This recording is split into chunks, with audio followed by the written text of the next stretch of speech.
Hello student, आज हम आपको शैशवावस्था में पोषणात्मक देखभाल इससे पिछली वीडियो में हमने आपको शैशवावस्था में पोषणात्मक देखभाल के बारे में आपको बताया था। आज के अध्याय में इसी के टॉपिक में नवजात शिशु का आहार यानी दूध शैशवावस्था में क्यों आवश्यक होता है तथा इसके क्या क्या लाभ होते हैं, बच्चे को इससे क्या क्या लाभ प्राप्त होते हैं। तो शैशवावस्था में पोषणात्मक देखभाल न्यूट्रिशनल केयर ड्यूरिंग इन्फेंसी। जो शैशवावस्था की आयु होती है 0 से 12 माह यानी जन्म से लेकर के 12 माह की जो आयु होती है, 1 वर्ष का जो बालक होता है शैशवावस्था कहलाता है। तो आज हम पढ़ेंगे नवजात शिशु का आहार, इन्फेंट फूड। नवजात शिशु का आहार क्या होता है तथा इसे माता का दूध ही क्यों पिलाया जाता है। जो माता का दूध शिशु के लिए अमृत समान होता है। माँ के दूध में रोग प्रतिरोधक क्षमता विद्यमान होती है तथा वह कई प्रकार के सूक्ष्म जीवाणुओं जैसे बैक्टीरिया, वायरस, अन्य रोगों से वह अपनी सुरक्षा प्रदान कर सकता है, जो शिशु को विभिन्न रोगों से सुरक्षा प्रदान करता है। माता का दूध शिशु के लिए पौष्टिक, लाभदायक, स्वास्थ्यवर्धक एवं सुपाच्य होता है। उतना ही नहीं, संसार में इस वस्तु के बराबर कोई वस्तु नहीं है, क्योंकि जो माँ का दूध है एक ईश्वरीय देन है। माँ के दूध बच्चे के लिए सबसे अनमोल माना जाता है। जो नवजात शिशु होता है उसका जो पाचन अंग होते हैं, जिसके द्वारा जिस तरह से मानव में पाचन तंत्र पाया जाता है, उसी प्रकार जो नवजात शिशु होता है उनके पाचन अंग होते हैं, जैसे कि आहार नाल वगैरह इतनी परिपक्व नहीं होती हैं। जब बच्चा छोटा होता है तो पाचन अंग होते हैं अपरिपक्व होते हैं, पूर्ण रूप से विकसित नहीं हो पाते हैं, क्योंकि वो मुलायम कोमल होते हैं उनके पाचन अंग, इसलिए किसी गरिष्ठ भोज्य पदार्थ को वो पचा नहीं पाते हैं। इसलिए नवजात शिशु को भोजन के रूप में, एक पूरक आहार के रूप में दूध ही पिलाया जाता है, जो केवल माता के दूध को ही सरलता से पचा सकते हैं। इसे ईश्वरीय वरदान समझना चाहिए। माता का दूध सभी प्रकार के जीवाणुओं, कीटाणुओं, विषाणुओं एवं रोगाणुओं से सुरक्षित रहता है। कहने का तात्पर्य यह है, जो माँ का दूध होता है हमेशा उपलब्ध रहता है तथा रेडीमेड बना पहले से तैयार मिलता है। शिशु के लिए यह दूध गुणकारी एवं लाभकारी होता है। स्तनपान से शिशु में सुरक्षा का भाव, एक ममत्व का भाव उत्पन्न होता है तथा जो माँ और बच्चे होते हैं आपस में, दोनों में एक संवेगात्मक भाव उत्पन्न होता है।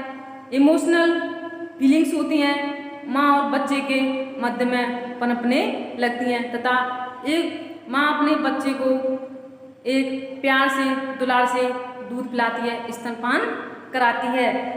तो कुछ विशिष्ट परिस्थितियों में यदि माता कमजोर होती है और अपने शिशु को दूध नहीं पिला पाती है, तो ऐसा शिशु कमजोर कई प्रकार की बीमारियों से ग्रसित हो जाता है। उसे कई प्रकार के संक्रामक रोग, असंक्रामक रोग का खतरा होने लगता है। अब बात आती है कि जब माँ स्वस्थ होती है, माँ का भोजन संतुलित आहार युक्त होता है, तो माँ के स्तनों से दूध की मात्रा अधिक निकलती है तथा बच्चा उस दूध को पीकर अपने आप को पोषण प्रदान करता है।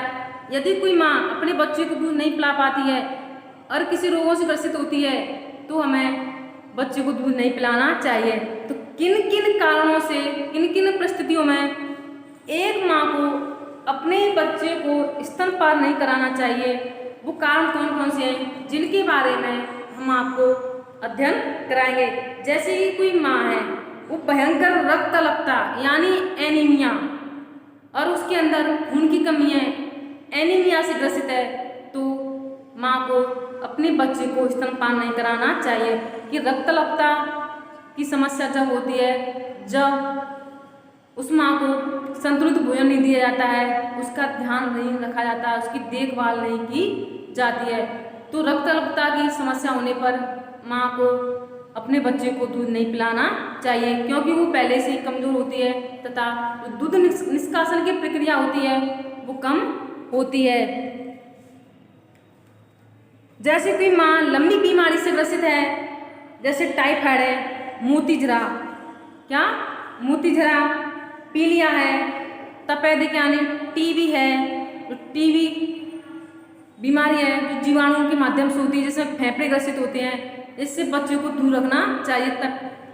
तपेदिक, टीबी, मलेरिया, पोलिया आदि प्रकार की बीमारी से ग्रसित हो तो बच्चे को दूध नहीं पिलाना चाहिए, क्योंकि अगर माँ किसी बीमारी से ग्रसित है तो बच्चा भी उस बीमारी से ग्रसित हो सकता है तथा उसका भविष्य खतरे में जा सकता है तथा बच्चे की जान भी जा सकती है। इसलिए माँ को जब माँ स्वस्थ हो तभी अपने बच्चे को दूध पिलाना चाहिए। इनके साथ साथ गुर्दे का संक्रमण यानी किडनी में इन्फेक्शन हो, किसी प्रकार का मूर्छा रोग हो, पागलपन हो, तीव्र ज्वर की स्थिति में बच्चे को स्तनपान नहीं कराना चाहिए। माता के दूध के उत्पादन की मात्रा उसके खान पान, व्यायाम, आराम तथा मानसिक तनाव से मुक्ति पर निर्भर करती है। कहने का तात्पर्य है और माँ स्वस्थ होती है तो बच्चे को दूध पिलाना चाहिए। उस माँ को अपने खान पान का संतुलित भोजन का ध्यान रखना चाहिए। शिशु के जन्म के बाद जो प्रथम दूध होता है उसे खीसिया कोलेस्ट्रम कहते हैं, उस दूध को बच्चे को अवश्य पिलाना चाहिए, क्योंकि इस दूध में रोग प्रतिरोधक क्षमता, एंटीबॉडी पाए जाते हैं जो बच्चे को स्वस्थ रखने में सहायक होते हैं। कोलेस्ट्रम में इम्यूनोग्लोबिन, जो माँ का जो कोलेस्ट्रम होता है, जो प्रथम दूध होता है कोलेस्ट्रम, इसमें क्या पाया जाता है? इम्यूनोग्लोबिन। जो इम्यूनोग्लोबिन होता है बच्चे को कई प्रकार के संक्रमणों से, रोगों से उसकी सुरक्षा प्रदान करता है तथा एक अष्टपुष्ट तंदुरुस्त बच्चा इस दूध को पीकर हमेशा स्वस्थ रहता है। तो कोलेस्ट्रम क्यों महत्वपूर्ण होता है? क्योंकि इस कोलेस्ट्रम में इम्यूनोग्लोबिन प्रोटीन्स पाए जाते हैं जो बच्चे के निर्माण के लिए लाभकारी होते हैं तथा बच्चे को कई प्रकार के रोगों से सुरक्षा प्रदान होती है। अब हम पढ़ेंगे, बताएंगे आपको सर्वश्रेष्ठ है माता का दूध। सर्वश्रेष्ठ है माता का दूध यानी माता के दूध को ही क्यों सर्वश्रेष्ठ बताया गया है? अच्छा बताया गया है। दूध तो कई प्रकार से उपलब्ध होते हैं, चाहे गाय का, भैंस का, बकरी का, भेड़ का, लेकिन माँ के दूध को ही सर्वश्रेष्ठ क्यों बताया गया है? पहले हम इन बिंदियों के बारे में आपको बताएंगे। जो माँ का दूध होता है ईश्वरीय वरदान, क्योंकि ईश्वर की दिया हुआ एक वरदान है, गॉड गिफ्ट, सदैव उपलब्ध। जो माँ का दूध होता है सदैव उपलब्ध, हमेशा रहता, उपलब्ध रहता है 24 घंटे किसी भी समय। इम्यूनोग्लोबिन्स, जो ग्लोबिन्स प्रोटीन होते हैं जो रोग प्रतिरोधक क्षमता, इम्यूनिटी पावर उत्पन्न होती है, जो माँ के दूध से उत्पन्न होती है। Lysozyme, lactoferrin, lactobacillus bifidus, staphylococcus अवरोधक कारक, लिम्फोइड कोशिकाएं, न्यूट्रोफिल्स, मैक्रोफेज, विटामिन सी एवं लोहा, असंतृप्त बसीय अम्ल, अनसैचुरेटेड फैटी एसिड, प्रोटीन से नरम एवं मुलायम दही का निर्माण, सिस्टीन की अधिक मात्रा, शिशु में सुरक्षा का भाव, खनिज लवणों की कम मात्रा। अब इन बिंदुओं का हम विस्तृत रूप से अध्ययन करेंगे तथा प्रत्येक बिंदु के बारे में आपको बताएंगे। पहले आपको दूध के बारे में बता देते हैं। जो दूध होता है एक प्रोटीन युक्त पदार्थ माना जाता है। दूध को ये कंप्लीट फूड यानी पूरक आहार माना जाता है, क्योंकि दूध में कार्बोहाइड्रेट, वसा, प्रोटीन, विटामिन बी कॉम्प्लेक्स, सभी प्रकार के विटामिन उत्पन्न होते हैं तथा दूध से कैल्शियम, फास्फोरस प्राप्त होता है, जिससे हड्डियों के लिए तथा हमारे दांतों के लिए काफ़ी लाभकारी सिद्ध होता है। तो दूध में जब दूध से दही बनाया जाता है, दूध से दही बनाने की जो प्रक्रिया होती है वो एक रासायनिक प्रक्रिया होती है। दूध में केसिन प्रोटीन पाया जाता है। दूध में कौन सा प्रोटीन पाया जाता है? Casein protein. जो जब आप दही जमाते हैं तो दूध पतला होता है, जैसे उसके दूध से दही का निर्माण होता है तो अर्धठोस अवस्था में दही का निर्माण होता है। तो केसिन प्रोटीन के कारण ही दूध से दही का निर्माण होता है। जो दूध से दही का निर्माण जो जीवाणु करता है, लैक्टोबैसिलस नामक जीवाणु से दूध से दही का निर्माण होता है। तो ये दूध के बारे में आपको सामान्य जानकारी थी। अब हम इन बिंदुओं के बारे में आपको अध्ययन कराएंगे। पहला है आपका ईश्वरीय वरदान। जो माँ का दूध है कैसा है? बच्चे के लिए ईश्वरीय वरदान यानी गॉड गिफ्ट। माता का दूध शिशु के लिए ईश्वरीय वरदान है। इसे भगवान ने केवल शिशु के लिए ही बनाया है, क्योंकि बड़े तो पीते नहीं है। माँ एक छोटे बच्चे को ही दूध पिलाती अपने सीने से लगाकर। यह शिशु के पाचन अंगों के अनुकूल होता है। जैसे जैसे शिशु का पाचन अंग परिपक्व होता जाता है, माता का दूध भी गाढ़ा होता जाता है। आपने देखा होगा जब माँ बच्चे को दूध पिलाती है, दूध पतला सा नमकीन सा होता है, क्योंकि दूध में सही प्रकार के कार्बोहाइड्रेट, वसा, प्रोटीन, खनिज लवण, जो खनिज लवण होते हैं नमकीन ही होते हैं। तो लेकिन जो बच्चे को पीने में अच्छा लगता है, जो बच्चा माँ का दूध पीता है वो उसकी कीमत समझ सकता है, उसकी सदैव उपलब्ध यानी ऑलवेज अवेलेबल। जब बच्चा रोता है माँ उसे कहीं पर भी, किसी स्थान पर, किसी भी परिस्थिति में उसे दूध पिला सकती है। ना तो उसे गर्म करने का झंझट होता है, ना ही कहीं से मार्केट से मंगाना पड़ता है, ना ही पैसे खर्च होते हैं। तो ये सदैव उपलब्ध होता है तथा इसे तैयार करने की झंझट भी नहीं रहती है। इसे प्राप्त करने के लिए कोई पैसा भी खर्च नहीं करना पड़ता है। जबकि गाय दूध का सेवन कराते हैं किसी बच्चे को तो ये बाहर से मंगाना पड़ सकता है, इसलिए ये हमेशा उपलब्ध होता है। नेक्स्ट है आपका इम्यूनोग्लोबिन। इम्यूनोग्लोबिन ये आपका सबसे महत्वपूर्ण बिंदु है। माँ के दूध में इम्यूनोग्लोबिन नामक प्रोटीन पाया जाता है। IgA सबसे महत्वपूर्ण इम्यूनोग्लोबिन है। IgA, I यानी इम्यूनोग्लोबिन, A प्रोटीन है। IgG तथा IgM तीनों ही इम्यूनोग्लोबिन माँ के दूध में उपलब्ध होते हैं। सबसे अच्छी क्वालिटी का जो होता है IgA सर्वाधिक पाया जाता है। माता के दूध में इसके पाए जाने का प्रमुख कारण है वह हमारी सूक्ष्म जीवों यानी माइक्रो ऑर्गेनिज्म होते हैं जो कई प्रकार के रोगों से रक्षा करता है। अगर इम्यूनोग्लोबिन माँ के दूध में नहीं पाया जाएगा तो बच्चा कई प्रकार की बीमारियों से गिर सकता है। इसमें रोगों से लड़ने की क्षमता भी होती है।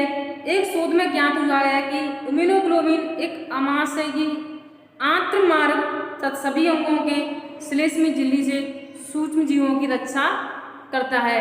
यानी अगर माँ के दूध में इम्यूनोग्लोबिन परिपूर्ण मात्रा में पाया जाता है तो शिशु किसी भी प्रकार के रोगों से नहीं गिर सकता है तथा उसका शरीर हष्ट-पुष्ट तंदुरुस्त होने लगता है।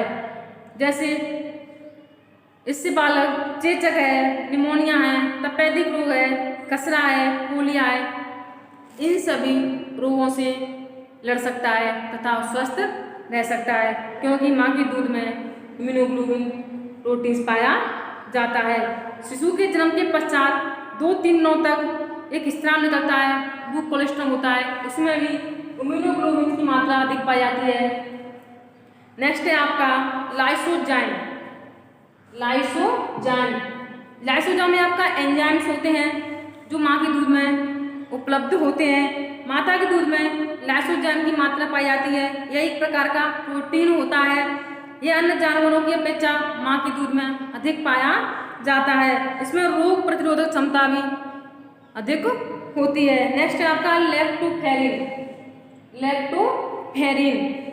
माता के दूध में लैक्टोफेरिन नामक प्रोटीन पाया जाता है। इसमें लोह तत्व को बांधने की एक अद्भुत क्षमता होती है तथा इस शिशु में रक्त कलपता यानी आपने देखा होगा कुछ बच्चों में खून की कमी होती है यानी एनीमिया रोग से ग्रसित होते हैं। एनीमिया रोग से कोई भी ग्रसित हो सकता है, चाहे छोटा बच्चा हो या गर्भवती स्त्री हो दूध पिलाने वाली माँ हो, रक्तलपता से कोई भी ग्रसित हो सकता है। जो लैक्टोफेरिन प्रोटीन पाया जाता है शिशु में रक्तलपता की कमी की पूर्ति करता है। अगर दूध में लैक्टोफेरिन प्रोटीन पाया जाता है तो बच्चे में खून की कमी नहीं होती है। नेक्स्ट है आपका लैक्टोबैसिलस बिफिडस। जो लैक्टोबैसिलस क्या है आपका एक जीवाणु है। क्या है? जीवाणु। माता के दूध में लैक्टोबैसिलस बिफिडस फैक्टर पाया जाता है तथा यह कई प्रकार से रोगों से शिशु की रक्षा करता है।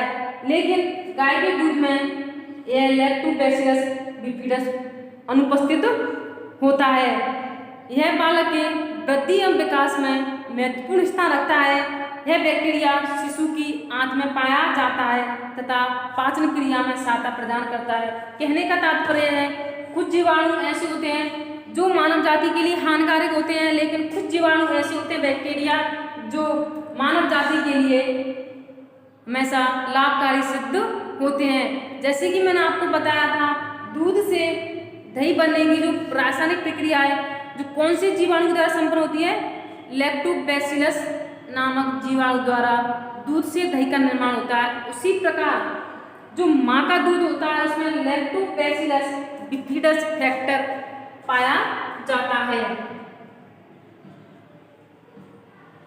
जो शिशु की कई प्रकार के रोगों से सुरक्षा प्रदान करता है तथा जो लैक्टोबैसिलस बिफिडस होता है गाय के दूध में, भैंस के दूध में अनुपस्थित होता है। इन्हीं कारकों के आधार पर इन लाइसोजाइम, इन एंजाइमों, प्रोटीन के उचित मात्रा उपलब्ध होने के कारण ही माँ के दूध को एक सर्वश्रेष्ठ दूध की उपाधि प्रदान की गई है। जो लैक्टोबैसिलस होता है इस शिशु की आंतों में पाया जाता है जो पाचन क्रिया में सहायता प्रदान करता है। जो बच्चा माँ का दूध ग्रहण करता है यह पाचन क्रिया में बच्चे को दूध पचाने का कार्य करता है। नेक्स्ट है आपका स्टेफाइलो अवरोधक कारक, स्टेफाइलोकोकस अवरोधक कारक। ये आपकी जीवाणुओं के नाम है। जो स्टेफाइलोकोकस अवरोधक कारक है ये आपका जीवाणु है जो अवरोधक यानी हानिकारक जीवाणु से बालक की शिशु की रक्षा करता है। यह माता के दूध में प्रचुर मात्रा में पाया जाता है तथा गाय के दूध में बिल्कुल भी नहीं पाया जाता है। इस दूध में बैक्टीरिया प्रतिरोधक कारक उपस्थित होते हैं जो प्रतिरोधक यानी अवरोधक कारक उपस्थित होते हैं जो शिशु की कई प्रकार की जीवाणुओं, विषाणुओं से सुरक्षा करते हैं, रोगों से लड़ने की क्षमता उत्पन्न करते हैं। जो आपका बसी अम्ल का उत्पाद जो स्टेफाइलोकोकस है एक बसी अम्ल का उत्पाद होता है जो एक अवरोधक का कार्य करता है। नेक्स्ट है आपका लिम्फोइड कोशिकाएं। लिम्फोइड कोशिकाएं, लिम्फोइड कोशिका होती है माता के दूध में पाई कोशिका क्या होती है? जो किसी भी मानव जाति का शरीर है किससे मिलकर बना हुआ है? कोशिकाओं से। जो मानव है एक बहुकोशिकीय प्राणी है तथा शरीर की जो संरचनात्मक एवं क्रियात्मक इकाई होती है वही आपकी कोशिका होती है। तो लिम्फोइड कोशिका है माता के दूध में लिम्फोइड कोशिका अत्यधिक मात्रा में पाई जाती है। यह कोशिकाएं IgA यानी जो इम्यूनोग्लोबुलिन IgA उसका निर्माण करती हैं। रासायनिक दृष्टि से यह सबसे महत्वपूर्ण कारक माना जाता है। इसमें जो न्यूट्रोफिल्स एवं मैक्रोफेगस का भी निर्माण करती हैं तथा यह हानिकारक जीवाणु, विषाणुओं से बालक की नवजात शिशु की रक्षा करती है। नेक्स्ट है आपका विटामिन सी की अधिक मात्रा। विटामिन सी की अधिक मात्रा, vitamin C, vitamin A, B, C, D कई प्रकार के विटामिनों के बारे में हमने आपको पहले अध्ययन करा चुके हैं। तो विटामिन सी का जो रासायनिक नाम होता है एस्कॉर्बिक अम्ल। क्या होता है? एस्कॉर्बिक अम्ल। जो खट्टे फल होते हैं उनमें विटामिन सी प्रचुर मात्रा में पाया जाता है, जैसे कि आंवला है, नींबू है, इमली है, इनमें विटामिन सी पाया जाता है। सर्वाधिक विटामिन सी आंवला में पाया जाता है। जो माँ के दूध में विटामिन सी की प्रचुर मात्रा पाई जाती है तथा विटामिन सी के साथ साथ लोहा यानी Fe आयरन भी पाया जाता है। जो आयरन है हरी पत्तीदार सब्जियों से प्राप्त होता है। इस आयरन की कमी से एनीमिया रोग हो सकता है, इसलिए जो माँ का दूध होता है उसमें विटामिन सी की तथा आयरन की प्रचुर मात्रा होती है, जो शिशु को रक्त अल्पता की कमी से बचाव करती है तथा शिशु को सर्दी, जुखाम, बुखार आदि से रक्षा प्रदान करती है। शिशु के जो मसूड़े होते हैं, जो उनके जो गम्स होते हैं, उनकी सुरक्षा प्रदान करती है। नेक्स्ट है आपका असंतृप्त बसीय अम्ल, अनसैचुरेटेड फैटी एसिड। जो अनसैचुरेटेड फैटी एसिड होते हैं आपके ऑलिक अम्ल और लिनोलिक अम्ल। माता के दूध में असंतृप्त बसीय अम्ल प्रचुर मात्रा में पाया जाता है तथा इसमें असंतृप्त बसीय अम्ल हमारे कौन कौन से हैं? ऑलिक अम्ल और लिनोलिक अम्ल। यह शिशु के आमाशय में सरलता से एवं सुगमता से पच जाते हैं। जानवरों के दूध में संतृप्त बसीय अम्ल पाया जाता है। दोनों में ये डिफरेंशिएशन समझो आप। तो असंतृप्त बसीय अम्ल होते हैं माँ के दूध में प्रचुर मात्रा में पाया जाता है, वो आपका ऑलिक अम्ल, लिनोलिक अम्ल, यानी माँ के दूध में ऑलिक अम्ल, लिनोलिक अम्ल पाए जाते हैं। लेकिन जो पशु होते हैं जैसे गाय है, दूध है, उनके दूध में संतृप्त बसीय अम्ल, सैचुरेटेड फैटी एसिड पाया जाता है, यानी ब्यूट्रिक अम्ल। कौन सा? ब्यूट्रिक अम्ल पाया जाता है। अगर कोई नवजात शिशु है, गाय भैंस के दूध को पचा नहीं पाता है, उसको दस्त हो जाते हैं। क्यों होते हैं? क्योंकि जो पशुओं का दूध होता है, गाय भैंस का दूध होता है, उसमें संतृप्त बसीय अम्ल यानी ब्यूट्रिक अम्ल पाया जाता है, जिसे बालक आसानी से नहीं पचा सकता है, जिससे बालक की पाचन प्रणालियाँ हैं वो बिगड़ने लगती है। यह प्रोटीन से नर्म एवं मुलायम दही का निर्माण करने में भी सहायक होता है। नेक्स्ट है आपका सिस्टीन की अधिक मात्रा। जो सिस्टीन होता है ये आपका अमीनो एसिड होता है। क्या होता है? Amino acid. ईश्वर ने बहुत ही सोच समझकर माँ के दूध को उपलब्ध करवाया है तथा सिस्टीन एक अति आवश्यक अमीनो एसिड होता है। इस शिशु के पोषण के लिए नितांत आवश्यक होता है। नेक्स्ट है आपका शिशु में सुरक्षा का भाव। जब माँ अपने बच्चे को दूध पिलाती है तो एक भावनात्मक भाव, संवेगात्मक भाव उत्पन्न होने लगता है। वो अपने बच्चे को दुलारती है, प्यार करती है तथा अपने बच्चे को दूध पिलाती है। माँ और बच्चे का एक अलग ही संबंध होता है। नेक्स्ट है आपका खनिज लवणों की कम मात्रा। माँ के दूध में खनिज लवण तो पाए जाते हैं, लेकिन एक उचित मात्रा में, एक उचित संतुलित अवस्था में पाए जाते हैं, जो बच्चे के लिए आवश्यक होते हैं। माता के दूध में कैल्शियम, फास्फोरस तथा अन्य खनिज लवण उपस्थित होते हैं। दूध में कैल्शियम, फास्फोरस उपस्थित तो होते हैं, लेकिन माँ के दूध में एक उचित मात्रा में, प्रचुर मात्रा में होते हैं, जो बालक उस दूध को पचा सकता है, आसानी से पी सकता है। इसलिए खनिज लवणों की कम मात्रा, खनिज लवणों की कम मात्रा माँ के दूध में होती है तो उसके गुर्दे होते हैं, किडनी होती है, उन पर कम असर भार पड़ता है तथा वो बच्चे की क्रियाशीलता के लिए अच्छी मानी जाती है तथा जो वृक्क को, जो मूत्र उत्सर्जन की क्रिया है, पूर्ण रूप से क्रियाशील रहती है। तो यह आपका माता के दूध के बारे में कुछ सामान्य जानकारी थी, जिनके बारे में हमने आपको अध्ययन कराया है। अब आता है आपका स्तनपान कराते समय किन किन बातों का ध्यान रखना चाहिए।